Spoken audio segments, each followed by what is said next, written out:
Hello, welcome to the Graduated Voice Updates. Be ready for the real tea, details to tell.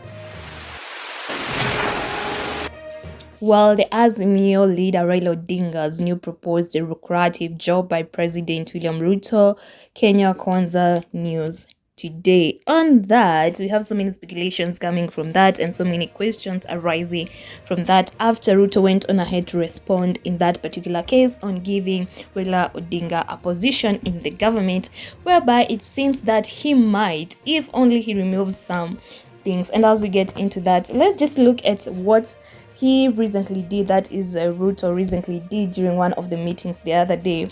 He went on ahead, President William Ruto continued to rubbish claims of a possible handshake between him and opposition leader Raila Odinga. Not only him, we also have the Deputy President Gachagua, who is constantly always stating that they will not have any handshake between the two. It is not a matter of nusu mkate or anything, that they are steadfast on their take. But even despite that, what does it mean in giving him this lucrative job?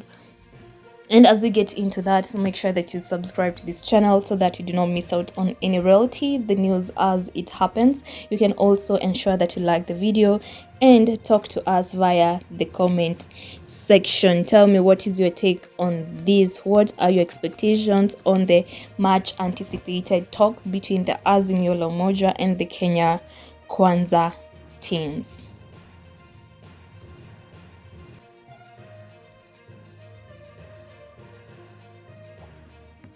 That aside, it also seems that President William Ruto is confident that in the upcoming 2027 elections, his general elections, he's going to win. It seems that he's going to vie. Do you think Raila Odinga is going to also vie for the same position, the presidency position, or he will let it slide for the Kalonzo Musyoka's take over? Because apparently we've been seeing Kalonzo Musyoka being at the forefront of most of the deals that Raila is partaking. Like, for instance, the upcoming bipartisan talks between the Kenya Kwanza and the Azimio la Umoja coalition talks. We have Kalonzo heading the Azimio team.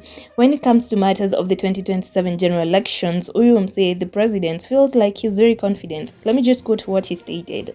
"My friends, I was even asking some of these leaders, do I look like someone who would waste Kenyans that voted early in the morning and go sit with someone under a tree and shake hands? Yes."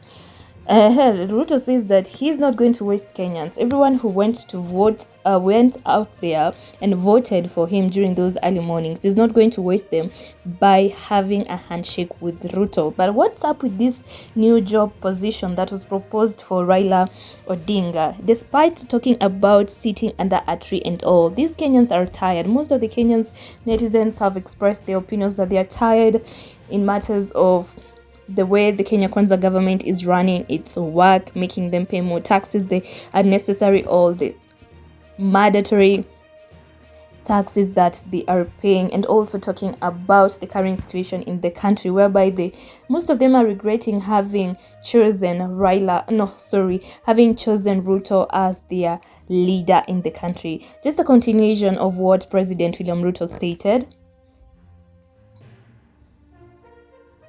Quotations: "That will not happen. Let us meet in 2027 and I'll be waiting at the ballot box." End of quotations. He feels like, yes, I've already done my work. If he starts already talking about the 2027 elections, he'll get distracted. He should focus on what he promised Kenyans and do his very best to deliver at this moment, instead of the same thing that happened previously during the Uhuru's government. We had him distracted and all he focused on was the win of the previous elections, and during those distractions he wouldn't assist the president the back then President Uhuru Kenyatta in running his affairs. So if he starts talking about matters of elections, we are supposed to expect a worse situation in the country. We are already crying in matters of taxes and in matters of prices of items going high. So if he talks about 2027 elections, what does that mean for you? It means that you'll have to pay the price for being a Kenyan in the country. President Ruto also emphasized that the talks and dialogues will only be on the 5 issues raised. Mind you, they have agreed upon 5 matters that should be discussed in the upcoming bipartisan talks. In these talks, they were supposed to be held, is it today? But then the Kenya Kwanza went on ahead to write a letter to the Azimio team requesting them that they push forward the dates for the bipartisan talks, whereby when they decided to write, they also stated that they should also change the venue, as the proposed venue was very expensive during these hard economic times, and they do not want to use the Kenyan money for such luxurious expenses. The reason as to why they requested the dates to be pushed further was because they felt that the proposed dates, the dates that they had stated earlier, they had also planned for another meeting as Kenya Kwanza. Therefore, Azimio should let them have the meeting later on when they are ready as a team. Mind you, earlier on, Kalonzo Musyoka had also written to the Kenya Kwanza team stating that they wanted these talks to be made as fast as possible, because the matters that are affecting Kenyans are very pushing, whereby Kenyans want answers as fast as possible. I believe you also need the answers. You're also wondering and waiting, what will they discuss? How will this benefit me? How will things turn out for me? And as much as everyone is waiting on that, then the meeting should take place as early as August. But if it doesn't happen before September, we expect that during the September times, then we will have more mandamanos. In the meantime, it's all about candle lighting, people getting together, and also comforting the families that lost their loved ones during the previous mandamano, the Thursday, Wednesday protest in the country. Mind you, during the protest in the country, we had different people losing their lives, people getting injured, and that's why we had the Law Society of Kenya going to court to request that the police officers who are involved in this particular case should be held accountable when it comes to matters of violence, use of excessive power, excessive heat, force against Kenyans. And up to now, we've not gotten any more information concerning that, if a step has been taken towards these police commanders. But in case it does and it happens, I'll be right here to inform you about it. So make sure that you subscribe to the channel and tune in for more on that.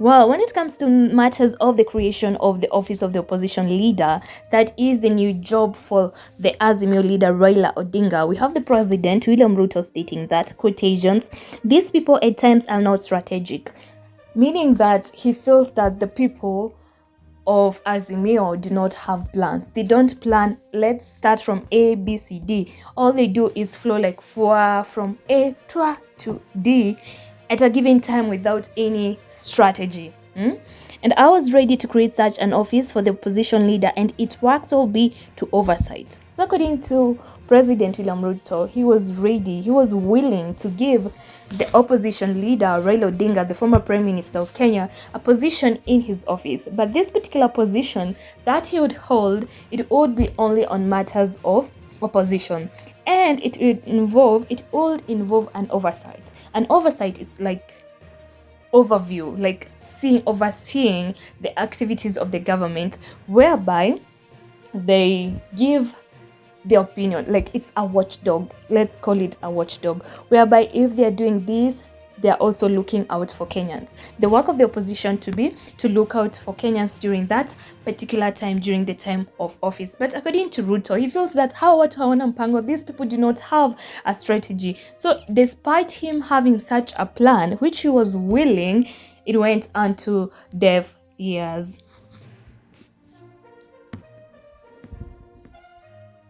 While acknowledging the oversight as a very essential, a very important something kitu ya maana, President Ruto stated that he changed the standing orders so that his cabinet secretaries can be answerable to questions. Let me just quote what he stated.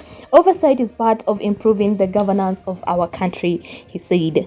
The law, if agreed, on that, instead of now giving Raila Odinga this job, he actually gave it to his cabinet secretaries. Something that has been talked about for quite some time now, whereby we have netizens feeling that it was a time of repaying loyalty to the people who were true to him. If you supported President William Ruto and right now you don't have a position, it's awkward. Maybe your support was not seen that much, but to anyone who was in a position whereby they supported President William Ruto during the elections that he was talking about, and then you find that it is noticeable among Kenyans that he gave them their pay by giving them positions in their office. So instead of giving Raila Odinga the office of opposition, what he did is aligawanya. He subdivided these particulars, the standing orders, named them all to his cabinet secretaries, whereby they're supposed to be liable.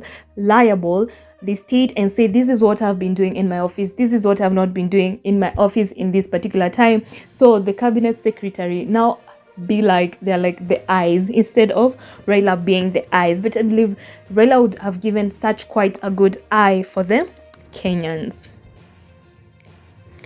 The law, if agreed and passed, will also give the opposition chief, Raila Odinga, and future holders of the office powers and discretion to solicit and mobilize for funding from donors as one way to supplement its budgetary allocation and to finance its activities. Despite Ruto not having given Raila that position that time, there is a much higher possibility that during these times he might be given the position. Changes might be done and then they'll be given the position. But then you wonder, where will the money to run this particular office come from? But Raila Odinga has been known to be able to mobilize people. He mobilizes the entire country and tells them protest, and the people will protest. So in the same case, it is if agreed upon according to the law and all, then there is a new motion that can be passed whereby he can be allowed to go out there and seek for donors. Donors are people who donate, sponsors, people who sponsor projects. They give money for this particular project, and then this will be in a discreet manner instead of the way it's done like publicly, whereby they are allowed to go out there and get signatures from the netizens and all. What will actually happen during this time is they will be allowed to do it, but in a secret. I hope you heard that part. In a secret manner. And then they'll get the money from the donors and all. So it will not come from the taxes money. But as much as they try to avoid it from coming from the taxes money, let the truth be told, some amount of it before they get these donors, then they will also touch on the taxes. So as much as they say it will be a secret coming from the donors, blah blah blah and all, we have you will also be a donor in one way or another. Well, talk to me in the comment section. Tell me, what is your take concerning this particular new office for Raila Odinga if it actually happens? Where the money will come from and all. Do you feel that it will be okay for the opposition leader to be given this particular office? And also make sure that you like this video. I really appreciate your likes. It actually motivates and boosts the video. And make sure that you subscribe, turn on the notification bell to get the royalty details to tell.